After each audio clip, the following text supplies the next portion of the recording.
It was very challenging because it was the first time that I stepped out of my house by myself. I went to the US with my family and my brothers, but I was surrounded with my family and my nuclear group and community. But when I went to Spain, I had no resources. I went there on a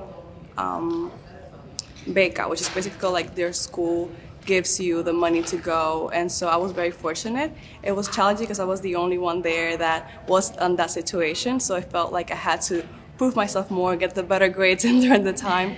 But honestly, I learned a lot. I think it was transforming in a way that I learned that I was more independent. I learned how to cook different things on my own over there, and I think it honestly shaped into the way that I am, and now I want to travel the world, and it kind of like inspires something in me for travel.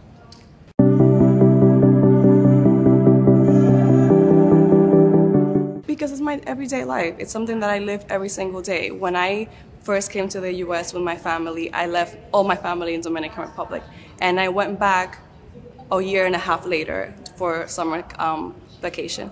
And when I went back, I went to play with my cousins, and I went to look for them, and she was married to a very older man than her. And so in that moment, I was mad. I think I was mad because I wanted to play and she was not able to play with me. But now I realize she should not have been a mother or a wife. She should have been studying and playing with me because I was, what, 14, 15?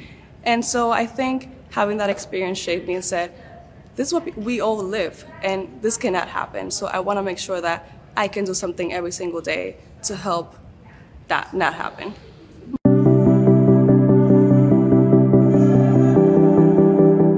Wow, there's so many.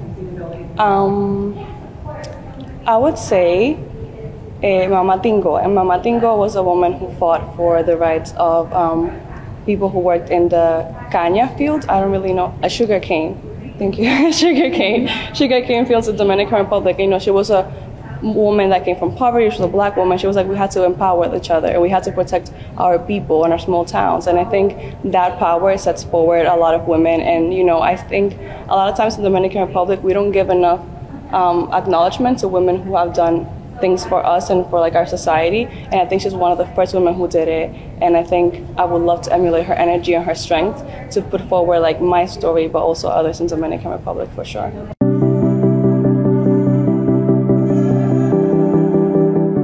Oh my God, I would say that your background or your future does not determine where you could go. You know, your background and your past cannot determine or cannot limit you more than that, right? You cannot say that anything that you have gone in life can put you in a box. You have to step out of it. And I think for me, that would be my message, I guess. That it doesn't matter where you come from, how less resources you have, you can go forward in life if you have determination and the courage to do so.